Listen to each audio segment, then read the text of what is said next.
One of the benefits of everybody communicating virtually is that there was a bit of equity and balancing in virtual meetings. Everybody's box was the same size. And in theory, everybody could contribute when they wanted to.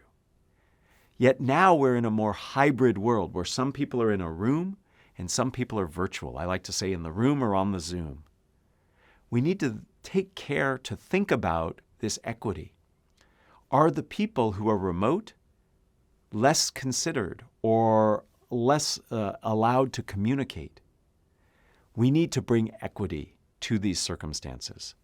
The best thing you can do, or my rule of thumb, is wherever there are fewer people, start there.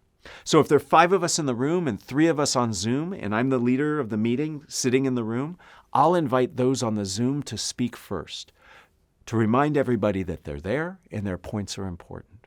Similarly, if there are more of us virtual and fewer in an actual room, I'll start with the folks in the room first. Equity in terms of opportunity to speak and contribute is critical to setting psychological safety, to generating creative ideas, and bringing people together. Start where there are fewer people to get that ball rolling.